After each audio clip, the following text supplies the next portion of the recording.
장 1절에서 7절까지 말씀을 번갈아 읽습니다. 제가 먼저 읽겠습니다. 끝날에 이르러는 여호와의 전의 산이 산들의 꼭대기에 굳게 서며 작은 산들 위에 뛰어나고 민족들이 그리로 몰려갈 것이라.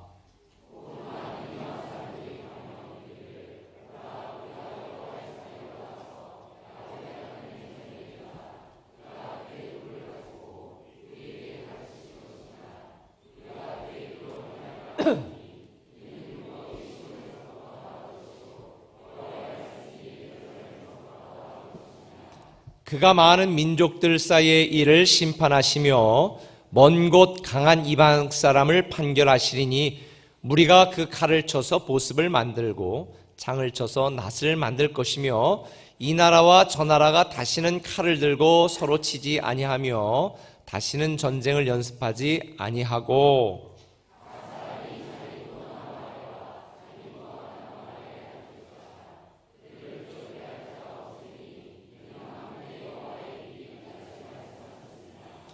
만민이 각각 자기의 신의 이름을 의지하여 행하되 오직 우리는 우리 하나님 여호와의 이름을 의지하여 영원히 행하리로다.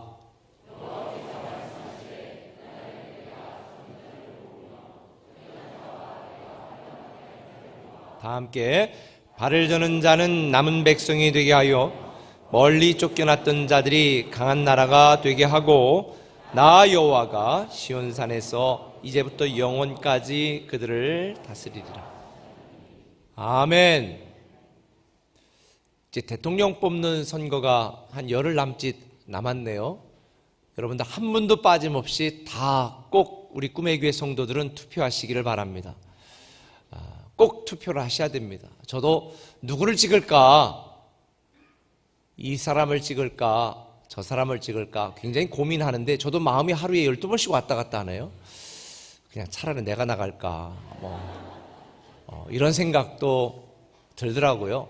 아직도 마음을 정하지 못한 사람들이 많다는 얘기는 그만큼 국론이 분열되고 또 사람들의 마음이 나뉘었다는 이야기일 것 같은데, 근데 여러분 이거 아세요? 어떤 지도자가 사실은 세워져도 그 나물의 그 밥입니다. 왜냐하면 하나님이 다스리고 하나님이 우리를 인도하지 않으면 사실은 아무 소용이 없어요. 그래서 우리가 좋은 대통령 뽑는 건 너무 중요합니다. 그러나 이런 어려움, 이런 시기에 우리 성도들이 정말 국가와 민족을 위해서 다시 한번 기도할 수 있는 그런 기회가 되는 것이 저는 더 중요하다고 생각을 합니다.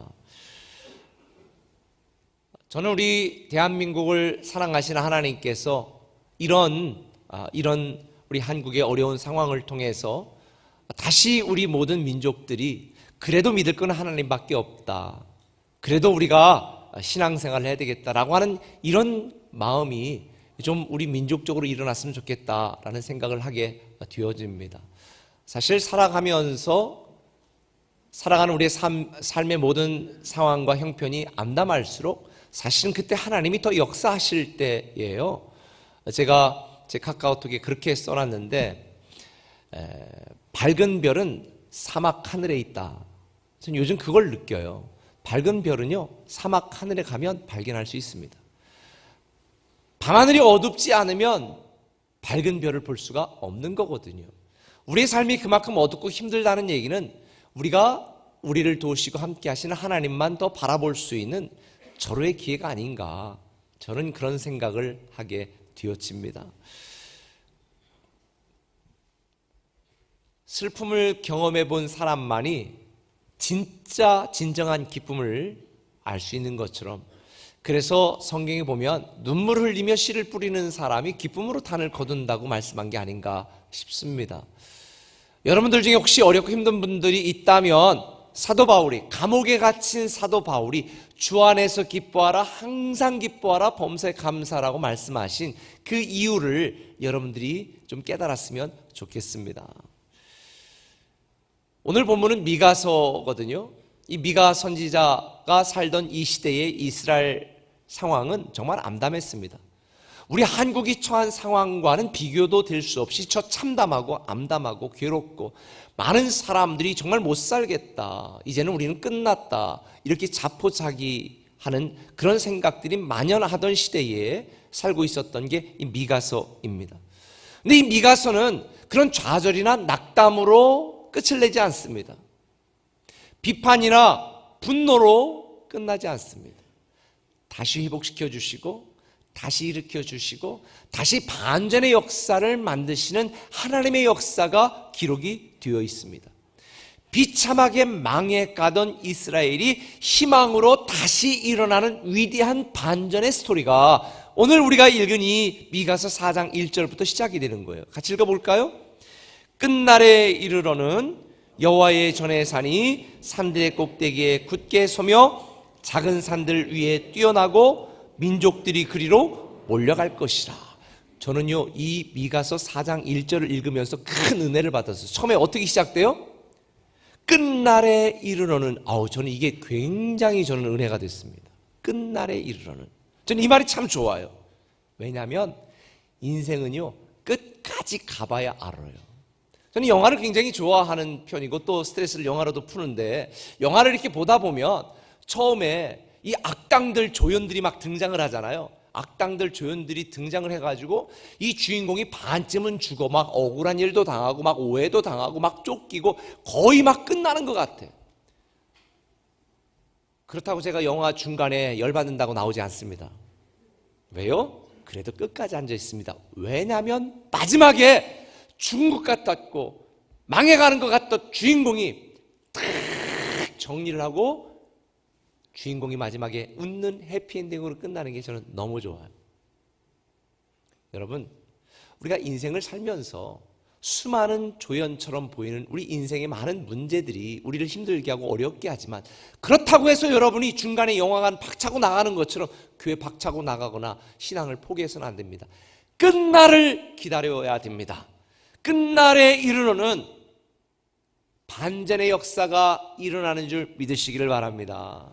지금 우리 삶이 치열하다고 해도, 또 우리의 삶이 힘들다 해도 끝날에 이르러는 반드시 우리가 웃게 되어 있습니다. 그게 하나님이 우리에게 말씀하시는 오늘 본문 4절의 내용입니다. 그래서 4절에 보면 뭐라고 되어 있냐면, 각 사람이 자기 포도나무 아래와 자기 무화과나무 아래에 앉을 것이라. 그들을 두렵게 할 사람이 없을 것이다. 만군의 여호와가 이같이 말했다는 거예요. 각각의 자기의 주신 삶의 터전에서 라파와 샬롬의 축복을 누리며 살되 두려워할 자가 없는 이 놀라운 은혜를 누리게 되는 것이 미가서 4장의 약속입니다. 하나님은 우리의 삶 속에서 이런 놀라운 반전을 일으키시는 분입니다. 마지막에 웃게 하시는 분, 저는 그 하나님이 참 좋습니다. 그래서 끝날에 이르러는, 아직 여러분의 인생이 끝이 아닙니다. 중간에 포기하지 마시기 바랍니다. 중간에 벌떡 일어나 영화관을 나가는 것처럼 여러분 그런 인생, 그런 미련한 인생을 살지 마시기 바랍니다. 끝날에 이르러는 하나님이 마지막에 우리를 반드시 웃게 만드시고 우리를 영광스러운 주인공으로 만들어 주실 줄 믿습니다. 그런데요, 하나님은 이런 놀라운 반전과 회복의 역사를 뭘 통해서 하시는 줄 아세요? 교회. 오늘 말씀의 제목이 다시 시작하는 힘 교회입니다. 지난주는 다시 시작하는 힘 예수 그리스도, 근데 오늘은 다시 시작하는 힘 교회입니다. 여러분, 왜 갑자기 구약 미가서를 설교하고 설명하다가 갑자기 왜 교회 이야기하냐고 여러분들 중에 의아해하는 분이 있을지도 모르겠습니다. 그런 분을 위해서 제가 조금 소개를 드리면, 본문에 보면 굉장히 중요한 단어가 반복해서 나옵니다. 시온과 시온산, 여호와의 전이라는 단어가 계속 반복해 나옵니다. 이 미가서 4장에 무려 6번이나 나오는데 2절에 1번 정도 꼴로 이 시온이라고 하는 단어가 반복이 됩니다. 여러분이 아는 것처럼 시온산은요, 시온산에 뭐가 있어요? 잘 모르세요? 시온산에 뭐가 있어요? 여호와의 전이 있어요. 성전이 있어요. 시온산에 성전이 있습니다. 그래서 시온에서 나올 것이다, 시온의 영광이 빛나는 아침, 이건 다 여호와의 전 성전을 말하는 거예요. 오늘날로 말하면 교회를 의미하는 거예요. 시온산이 왜 중요하냐? 여호와의 전, 하나님의 교회, 성전이 있는 곳이기 때문에. 예루살렘이 왜 거룩한 성이냐? 하나님의 전, 교회, 하나님의 성전이 있는 시온산이 있기 때문에 예루살렘이 거룩한 성이지, 그곳에 사는 사람이 거룩해서 거룩한 성이 아니에요. 그런데 오늘 본문에 보니까 끝날에 이르러는, 하나님이 반전과 회복의 역사를 시작하시는 끝날에 이르러는 이 시온산이 모든 산들, 모든 높은 봉우리들 위에 굳게 설 것이다, 이렇게 표현을 하고 있습니다. 이 세상에 높은 봉우리들이 많습니다. 사람들이 이루어 놓은 바벨탑 같은, 사람들이 추구하는 부와 명예와 권력 같은, 사람들이 수많은 봉우리를 향해 올라갑니다. 그런데 주님은 해발 765m의 뒷동산에 불과한 이런 조그만 언덕, 이 시온산이 모든 높은 봉우리들 위에 위치하고 자리 잡게 될 것이다 라고 말하는 거예요. 잘 이해가 되지 않습니다. 그런데 이 말의 의미는 이 세상의 사람들이 추구하는 그 어떤 봉우리보다도 하나님의 전, 여호와의 성전, 교회가 있는 이 시온산이 모든 봉우리들 위에 자리 잡게 될 것이고, 다스리게 될 것이고, 통치하게 될 것이고, 그때 비로소 교회가 교회되고 교회가 교회다워질 때에 회복과 반전의 역사가 이루어질 것이다, 그렇게 미가서는 설명해 주고 있는 것입니다. 이걸 신약 성경에 보면 분명하고 정확하게 강조하고 있습니다. 에베소 3장 10절에 보면 뭐라고 되어 있냐면 이렇게 되어 있습니다. 같이 읽습니다. 이는 이제 뭐로 말미암아? 교회로 말미암아. 교회로 말미암아 하늘의 모든 통치자들과 이 땅에 있는 모든 권세들에게 하나님의 지혜와 하나님의 능력과 하나님의 영광을 알게 한다는 거예요. 아하, 결국 이 땅에 비참하고 힘들고 실패와 패배 가운데에서 그러나 다시 반전과 회복과 샬롬과 라파의 삶을 시작하게 하시는 이 끝날에, 이 마지막 그때에 이르러서는 이 말이에요. 이런 놀라운 반전의 역사는 교회 안에서 시작된다, 교회로부터 시작된다, 이 의미입니다. 한번 따라 하실까요? 교회 안에서 시작된다, 교회로부터 시작되고 교회 안에서 시작된다는 거예요. 자, 본문을 다시 읽어보면 끝날에 이르러는 여호와의 전의 산이, 이게 시온을 의미하는 거예요. 여호와의 전의 산이, 이 시온, 여호와의 성전, 다시 말하면 교회가 모든 산들의 꼭대기 위에 굳게 설 것이다. 사실 교회를 보면 교회가 무슨 힘이 있습니까? 서울의 일부 큰 교회 빼놓고는 무슨 교회가 그렇게 힘이 있나요? 없어요. 8,000m가 넘는 히말라야 같은 높은 봉우리들에 비하면 얕은 765m의 얕은 동산에 불과한 이 교회가 어떻게 이 땅에 있는 모든 강하고 높은 것들 위에 자리 잡고 그것들을 다스리게 될 것인가? 교회를 의미합니다. 하나님의 교회가, 그리스도의 거룩한 몸인 교회가, 교회 머리신 예수 그리스도께서 이 땅의 모든 절망하는 사람들에게 희망과 기쁨과 능력과 반전의 스토리를 이루어내신다는 것이 바로 교회 안에서 시작되고 교회를 통해 시작된다는 것을 가르쳐 주시는 것입니다. 여러분, 왜 우리가 살아가고 있는 이 시대, 이 지구, 이 수많은 민족과 나라들의 문제가 생기는 줄 아세요? 왜 사람들이 절망하는 줄 아세요? 좋은 대통령 뽑지 못해서? 아니에요. 시스템이 부조리하기 때문에? 아니에요. 그것도 일부 이유이기도 합니다. 그러나 결정적인 이유가 있습니다. 교회가 교회되지 못해서입니다.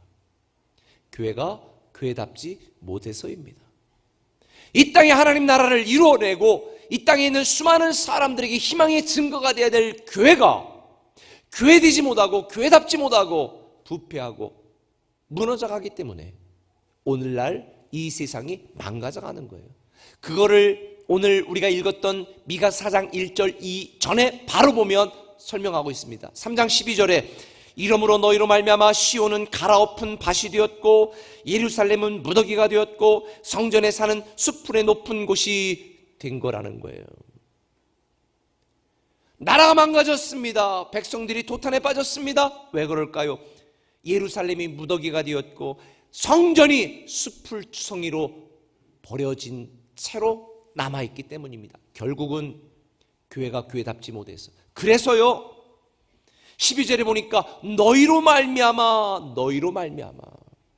하나님의 사람들인 하나님의 백성들인 이 교회가 교회답지 못했을 때 우리의 연약함과 우리의 잘못 때문에 가정이 무너지고 나라가 무너지고 백성들이 도탄에 빠졌다고 미가 선지자는 분명하게 말해주고 있는 거예요.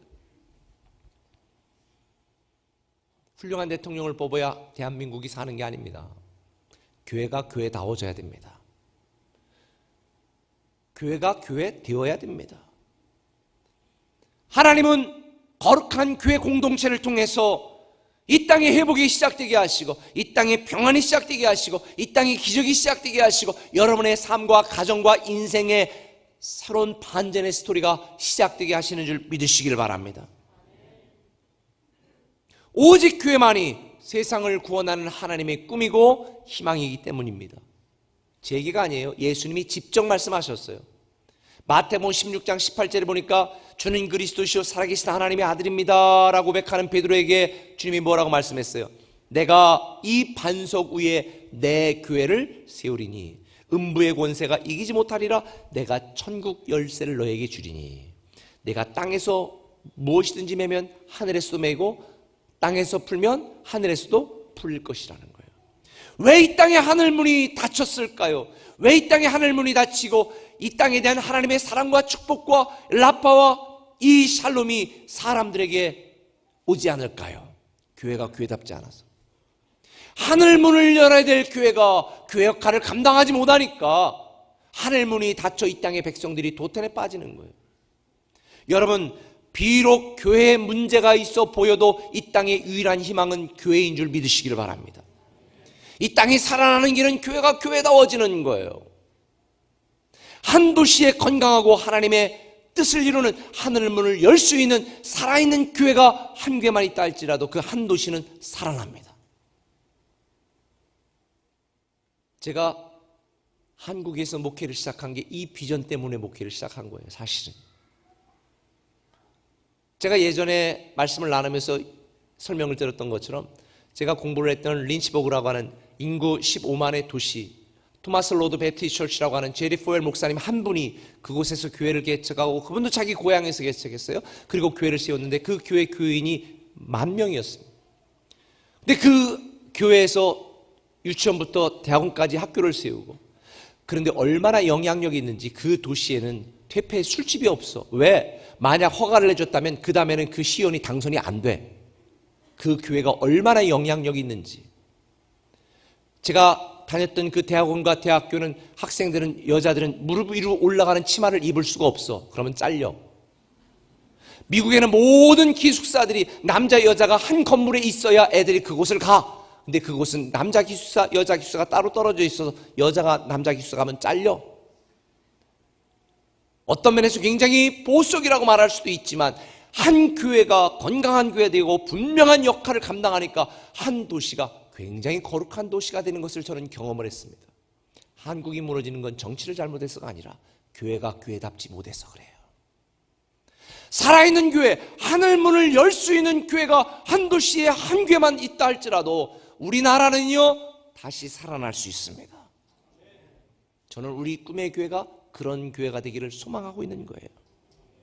왜 하나님은 높은 봉우리들을 높이시고 사용하지 않으시고 낮은 봉우리 같은 이 교회를 모든 봉우리들을 위해 세우시는가? 왜 교회를 사용하시는가? 그 이유가 고린도전서 1장 26절 이하에 설명되고 있습니다.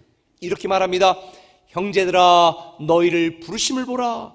육체를 따라 지혜로운 자가 많지 아니하며 능한 자가 많지 아니하며 문벌 좋은 자가 많지 아니하도다. 그러나 하나님께 세상에 미련한 것들을 택하사 지혜 있는 자들을 부끄럽게 하려 하시고 세상에 약한 것들을 택하사 강한 것들을 부끄럽게 하려 하시며 하나님께서 세상에 천한 것들과 멸시받는 것들과 없는 것들을 택하사 있는 것들을 폐하려 하시나니 이는 아무 육체도 하나님 앞에서 자랑하지 못하게 함이니라.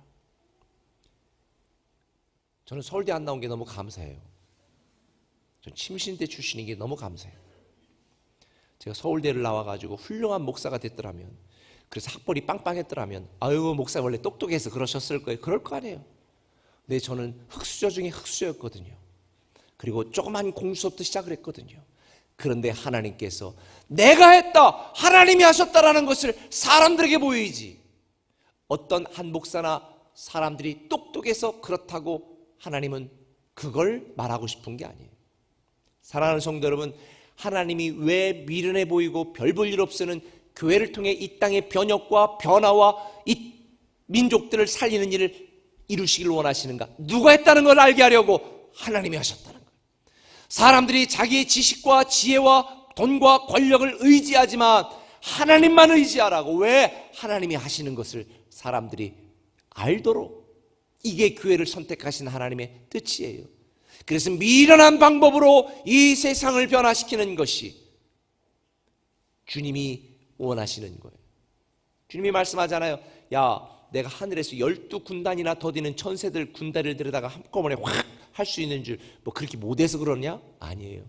근데 십자가에 달려 죽는 미련한 방법으로 교회를 통해 교회 안에서 하늘문을 여는 수많은 이 놀라운 일들을 통해서 여러분들의 삶의 이 땅의 민족의 가정의 반전의 스토리를 이루어내시는 것은 하나님이 하셨다는 걸 알게 하시고 하나님에게만 희망이 있고 하나님만 바라보도록 만드시는 하나님의 특별한 뜻과 계획인 줄 믿으시길 바랍니다. 그래서요, 사람들이 내가 어떻게 하면 돈을 더 벌고 어떻게 하면 내가 승진하고 어떻게 하면 내가 더 힘을 가질까 고민하고 염려할 때 사도 바울은 이렇게 말했어요. 고린도후서 11장 28절에 아직도 날마다 내 속에 눌리는 게 있다, 부담이 있다. 그거는 곧 모든 교회를 위하여 하는 것이라. 사도 바울은 그래서 어떻게 하면 교회가 교회답게, 어떻게 하면 교회를 교회되게 할 것인가에 대한 교회에 대한 염려로 가득했어요. 그래서 사도 바울은요, 교회를 세우는 일에 목숨을 걸었습니다. 교회가 교회되게 하는 일을 위하여 자기의 전생애를 바쳤습니다. 우리도 교회를 위해서 기도해야 됩니다. 그게 우리 가정과 내 인생과 민족을 위하는 일입니다. 하나님은 교회 안에서 반전의 스토리를 시작하시니까. 그런데 우리가 교회를 더 사랑하고 섬겨야 될 결정적인 이유가, 두 번째 이유가 있어요. 뭔지 아세요? 교회를 통해서 성취하시기 때문입니다. 뭐를 통해서?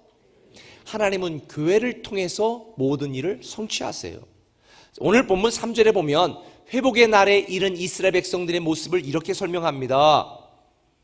우리가 그 칼을 쳐서 보습을 만들고 창을 쳐서 낫을 만들 것이며 이 나라와 저 나라가 다시는 칼을 들고 서로 치지 아니하며 다시는 전쟁을 연습하지 아니할 것이다. 이 낯선 단어가 나오죠. 보습이라는. 이 보습이라는 단어는 곡괭이라는 뜻이에요. 곡괭이. 그러니까 칼을 다 녹여가지고 곡괭이를 만들고 창을 다 녹여가지고 뭐를 만든다는 거예요? 낫을 만든다는 거예요. 다시는 전쟁 연습을 하지 않고 농사 짓고 평화로운 샬롬의 시대가 온다는 거예요. 얼마나 놀라운 반전입니까? 저는 우리나라의 국방 예산을 복지와 민족들을 위해 쓴다면 우리나라가 얼마나 잘 살겠습니까? 그런 날이 속히 오게 될 줄 믿습니다. 이 일을 위해서 우리는 교회를 위해 기도하는 거. 왜? 교회를 통해서 성취하는 거예요. 지난주 말씀을 드린 것처럼요, 구약은 뭐를 향해 나아가는 것이다? 예수님을 향해 나아가는 거예요. 구약은 다 메시아 예수님을 향해 나아가요. 신약은 누구부터 시작된다고요? 예수님에서부터 시작되는 게 신약이에요. 예수님에서부터 시작되는 게 신약이고 구약은 예수님을 향해 나아가는 게 구약이에요. 그러면요, 결국 성경은 누구에 대한 이야기예요? 예수 그리스도에 대한 이야기예요. 성경의 핵심, 복음의 핵심이 누구예요? 예수 그리스도예요. 그러면 이 예수 그리스도께서 무엇을 통해 어떤 방법으로 누구와 함께 이 놀라운 일들을 이루어 가시나요? 교회예요. 교회. 구약은 교회의 모형인 이스라엘을 통해서 하나님이 역사하시는 것을 기록한 게 구약이에요. 신약은 영적인 새 이스라엘로 상징되어지는 교회를 통해서 하나님이 일하시는 거예요. 그래서 사도들은요, 구약 시대의 이스라엘을 교회라고 생각했습니다. 그리고 또 신약 시대의 교회를 영적인 새 이스라엘이라고 그들은 가르쳤습니다. 제 얘기가 아니라요, 사도행전 7장 38절에 보면 사도가 이렇게 이야기해요. 같이 읽어볼까요? 시내산에서 말하던 그 천사와 우리 조상들과 함께 어디 교회? 이스라엘, 광야에 있었던 이스라엘 백성들을 뭐로 표현하는 거예요? 광야 교회라고 표현하는 거예요. 사도 바울은 더 나가서 침례받는 걸, 이 세례받는 거를 이스라엘 민족들이 민족적으로 침례받았다고 말해요. 신약에 보면 그들이 홍해를 건널 때 양쪽이 다 뭐였어요? 물이었죠. 그리고 그 위에는 구름이 덮었다. 구름이 뭐예요? 물이에요. 그래서 그들이 홍해를 건너면서 민족적으로 침례를 받았다. 사도 바울이 그렇게 신약에 설명하고 있어요. 그러니까 구약은 신약의 모형이고요, 신약은 구약의 실체예요. 그러니까 이스라엘 백성들은 영적으로 볼 때에 구약시대 이스라엘 백성들은 뭐였던 거예요? 교회였던 거예요. 그래서 광야교회라고 표현하고 있는 거예요. 이거를 이 에베소 3장 9절 이하에서 사도 바울은 명확하게 이게 교회다라고 가르쳐주고 있어요. 자, 한번 읽어보십시다. 영원부터 만물을 창조하신 하나님 속에 감추었던, 예수님 자리 배운 분들은 비밀의 경륜이 뭐라고 가르쳐줬어요? 경영계획. 비밀스러운 하나님의 경영계획이 드러났다. 그런데 그게 뭐냐? 10절에 이는 뭐로 말미암아? 하나님이 예수 그리스도를 핵심으로, 예수 그리스도를 통한 구원과 회복과 반전의 스토리를 만들어내는 예수 그리스도를 통한 이 놀라운 계획을 뭐로 말미암아? 교회로 말미암아 이루신다고 설명하고 있는 거예요. 그래서 구약의 이스라엘 백성들은 교회였다, 광야교회였다. 그리고 현재 우리의 교회는 영적인 새 이스라엘이다. 이렇게 설명을 해주고 있는 것입니다. 결국 복음의 핵심은 예수 그리스도요, 복음의 중심은 뭐예요? 교회입니다. 교회는 너무 대단한 거예요. 하나님은 교회를 통해 하나님의 구원 역사와 계획을 이끌어 가시기 때문에, 그래서 바울은 교회를 세우는 일에 목숨을 걸었던 것이고, 교회가 교회답고 교회가 교회되도록 자기의 전 인생을 올인했어요. 그래서 심지어 바울은 이렇게 고백하는 거예요. 골로새서 1장 24절 이하에 보니까 나는 이제 너희를 위하여 받는 괴로움을 기뻐하고 그리스도의 남은 고난, 그걸 뭐를 위해 채운다? 몸된 교회를 위해 채운다는 거예요. 내가 너희를 위해서 받는 괴로움, 이 부담감을 내가 즐겁게 너희를 섬긴다. 그런데 혹시 예수 그리스도께서 고난을 남겨놓았다면 내가 교회를 위하여 그 고난을 기꺼이 내가 받겠다. 이게 바울의 고백이었어요. 사랑하는 성도 여러분, 교회 나온다고 다 구원받는 건 아니지만 하나님의 자녀들 교회에 다니지 않고 나는 하나님을 믿는다, 다 거짓말입니다. 왜요? 예수 그리스도와 교회는 뗄래야 뗄 수가 없어. 예수 그리스도와 교회는 늘 함께 가. 그래서 예수 그리스도는, 교회는 그리스도의 몸이요 나는 교회의 머리라고 말한 거예요. 머리와 몸을 분리시킬 수 있어요? 없어요. 예수 그리스도와 교회는 함께 가는 것입니다. 그래서 교회를 무너뜨리고 교회를 망가뜨리는 것은 예수 그리스도를 망가뜨리는 거예요. 그래서 에베소 3장 20절은 뭐라고 말해요? 우리 가운데 역사하는 대로 우리가 구하는 것이나 생각하는 것에 더 넘치도록 능히 하실 분이 있다. 어디 안에서? 교회 안에서와 또 어디 안에서? 그리스도 예수 안에서. 그런데 이걸 아셔야 돼요. 예수 그리스도 안에서가 먼저 나온 게 아니라 어디부터?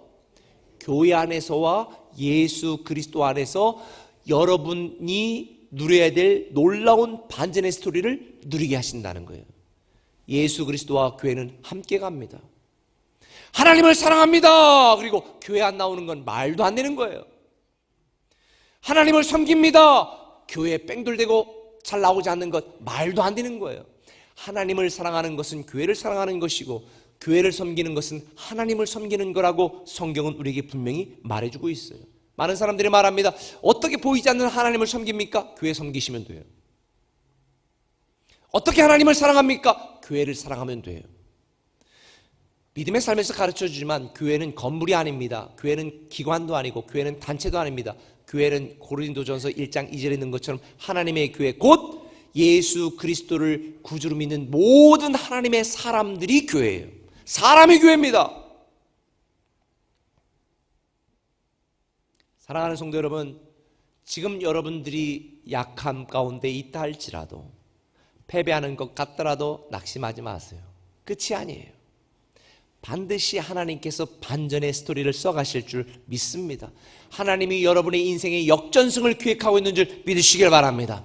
다시 회복시키신 하나님을 믿으시길 바랍니다. 그래서 오늘 본문 5절에 보면 만민이 각각 자기의 신의 이름을 의지하여 행하되 오직 우리는 우리 하나님 여호와의 이름을 의지하여 영원히 행할 것이다. 이게 우리의 고백이 되어야 됩니다. 저는 교회 안에서 여러분을 다시 반전의 스토리로 시작하시고 교회를 통해서 이 모든 일을 이루시는 이 하나님의 놀라운 계획을 여러분들이 오늘 마음 깊이 깨달아서 예수 그리스도 안에서와 교회 안에서 하늘문을 열고 주시는 놀라운 축복을 누리시기를 예수님의 이름으로 축원합니다. 그래서 예수님은 요한계시록 맨 마지막 성경에 이렇게 결론을 짓습니다. 요한계시록 22장 16절에 나 예수는 교회들을 위하여 내 사자들을 보내어 이것들을 증거케 하셨다는 거예요.